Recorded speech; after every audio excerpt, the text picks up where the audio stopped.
अस्सलाम वालेकुम। Chapter number 5, long question, very very important. Rotational kinetic energy of disc and hook. Definition आप लोगों के सामने लिखी हुई है। Energy possessed by the body due to its rotational motion about its axis is called rotational kinetic energy. कोई भी body जब अपने एक्सिस के इर्द रोटेट करेगा, हम उसे मानेंगे कि उसके अंदर प्रोसेस हो रही है, उसके अंदर एग्जीक्यूट हो रही है रोटेशनल काइनेटिक एनर्जी। एक्सप्लेनेशन की तरफ चलता हूँ।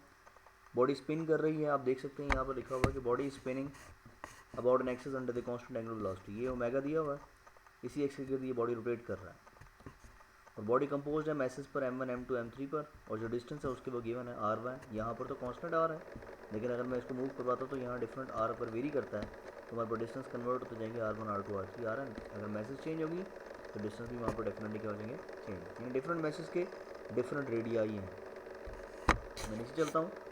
काइनेटिक एनर्जी का फॉर्मूला हाफ एम स्क्वायर। इसमें v किसके इक्वल है, r ओमेगा के इक्वल। हम जानते चैप्टर 5 में पढ़ चुके हैं स्टार्ट के अंदर कि v equal to r omega, तो इसका स्क्वायर लेंगे तो r1 omega whole square half m r1 square omega square. Similarly kinetic energy of the second particle half m2 r2 square omega square. इसी तरह थर्ड की, इस तरह फोर्थ की एंड सो ऑन n तक की half mn rn square omega square. और total kinetic energy की बात करते तो तमाम काइनेटिक एनर्जीज को ऐड अप कर दें। Half m1 r1 omega square, half m2 r2 omega square, half mn rn omega square.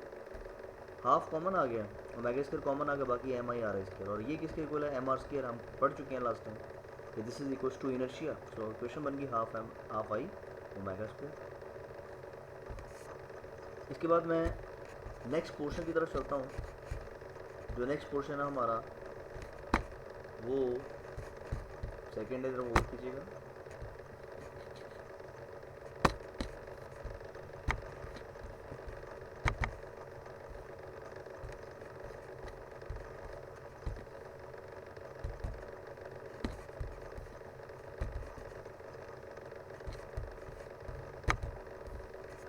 जी, यहाँ पर रोटेशन काइनेटिक एनर्जी का फॉर्मूला लिखा हुआ कि rotation kinetic energy of the disc is equal to half I omega square है। कि अगर हमने रोटेशन काइनेटिक एनर्जी फाइंड करना है डिस्क और हुक की, डिस्क और हुक क्या है आप जरा गौर कर सकते हैं। एक कम्प्लीटली फील्ड और एक हाफ फील्ड है। One of them which is completely filled is called hook and the other one which is half filled is called disc. तो डिस्क और हुक दोनों को हमने रोटेट करवाया डाउनवर्ड। तो यहाँ तो गौर कर सकते हैं आप, काइनेटिक एनर्जी का formula half I omega square हम पीछे प्रूव कर चुके हैं, क्वेश्चन नंबर 1 में दिया हुआ है। अब इनर्शिया जो है हाफ एम आर स्क्वायर होता है डिस्क का। अगर आई की वैल्यू डिस्क के लिए हाफ एम आर स्क्वायर है, यहाँ पर आप पुट अप कर देंगे तो फार्मूला क्या बनेगा, हाफ वैसे आई की जगह पर half M R square into omega square. तो रिजल्ट क्या बन गया, half multiplied by half equals to 1/4। So 1/4 m into R omega whole square that is equals to 1/4 m square. This is rotation kinetic energy for the disc. Same इसी तरह हम rotation kinetic energy find करेंगे किसकी, hook की। तो कैसे find करेंगे, I inertia I equals to M R square है। ये किसके लिए है, ये इनर्शिया फॉर द हुक है। जैसे इनर्शिया डिस्क के लिए दिया है वैसे इनर्शिया हुक का है।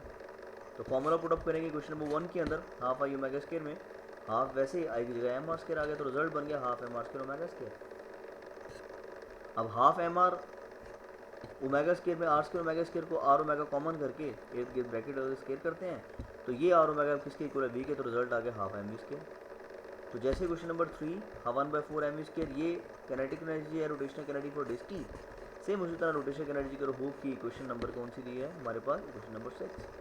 तो 3 और 6 में दोनों को रोटेशनल काइनेटिक एनर्जीज आगे डिस्क की भी और हुक की। यहाँ लिखी हुई मैंने एक इंपॉर्टेंट बात, if no friction is present there, अगर फ्रिक्शन ना मौजूद हो तो टोटल काइनेटिक एनर्जी किस में कन्वर्ट हो जाएगी, ट्रांसलेशन काइनेटिक एनर्जी रोटेशन में, जो कि इक्वल होगी इन दोनों के सम के। यानी जो ट्रांसलेशन काइनेटिक एनर्जी और रोटेशनल काइनेटिक एनर्जी दोनों का सम करें तो वो पोटेंशियल एनर्जी बनेगी। अब ये कैसे, जब भी कोई बॉडी रोल डाउन होता है तो उसकी रोलिंग के दौरान आप रोड से इस डायग्राम को देखें, बॉडी नीचे आ रहा है तो वो दो तरीके से एग्जीक्यूट कर रहा है। एक तो ट्रांसलेटरी लीनियरली मूव करता नीचे आ रहा है, और दूसरा वो रोटेट करता हुआ नीचे आएगा। इट मीन्स कि दो किस्म की मोशन, और दोनों की दोनों मोशन इस हाइट के इक्वल है जो कि पोटेंशियल एनर्जी है। तो पोटेंशियल एनर्जी इक्वल्स टू दो किस्म की काइनेटिक एनर्जी, एक कौन सी ट्रांसलेशनल और दूसरी कौन सी रोटेशनल। तो इक्वेशन बन गई हमारे पास ट्रांसलेशन रोटेशन की, half M V square plus half I omega square equals to potential energy. मैं नेक्स्ट वीडियो की तरफ चलता हूँ, इसके नेक्स्ट क्वेश्चन वो देखिए ज़रा। अब हमने फाइंड करनी है उनकी वेलोसिटीज़। किसकी वेलोसिटीज, डिस्क की भी और हुक की। जैसे हमने फाइंड किया बाकी रिजल्ट वैसे ही है। तो डिस्क की वेलोसिटी के लिए फिर वही बात, फॉर डिस्क हाफ 1/4 m² हम पीछे प्रूव कर चुके हैं। ये रोटेशन किनेटिक एनर्जी है डिस्क का formula. Equation number A use करेंगे कि वो potential energy translation kinetic plus rotation के इक्वल है। तो पोटेंशियल एनर्जी का formula mgh, translation half m² और रोटेशन 1/4 m²। एलसीएम ने 2 और 4 का, तो 4 का कॉमन आ गया, यहाँ पर एलसीएम हो गया। बाकी 2m² प्लस m² 3m² पर एमसीएम कैंसल आउट, तो वेलोसिटी का फॉर्मूला बन गया 4gh/3 under root. This is the velocity of disc. Same इसी तरह हुक की velocity, rotation kinetic energy half m²। ये किसकी है रोटेशन किनेटिक एनर्जी, हुक की, जैसे ऊपर 1/4 डिस्क की है। तो अब क्वेश्चन नंबर ए से हमने देखा mgh equal to half m² plus half m², यानी हमारे पास translation kinetic plus rotation, rotation भी हाफ mv, ट्रांसलेशन भी half mv equal to potential energy. तो हाफ और हाफ क्या होगा, 1 m से m कैंसिल आउट, तो वेलोसिटी बन गई ghu अंडर रूट। हमने क्या प्रूव किया क्वेश्चन नंबर 7 और क्वेश्चन नंबर 8 से कि velocity of disc is greater than velocity of hook. तो ये लॉन्ग क्वेश्चन था। कोशिश कीजिएगा इसको इसी तरीके से मैथमेटिकली सॉल्व करना। आप लोगों ने इंपॉर्टेंट लॉन्ग क्वेश्चन है, इसके बाद 1 या 2 लॉन्ग क्वेश्चन रहते हैं, उसके बाद ये चैप्टर हमारा वाइंड अप हो चुका है। बस आप इसके ऊपर फोकस करते हुए इसको अच्छी तरह याद कीजिएगा। कोई मसला हो, कोई प्रॉब्लम हो, प्लीज़ मैं डिस्कस ना। Thank you very much. अस्सलाम वालेकुम।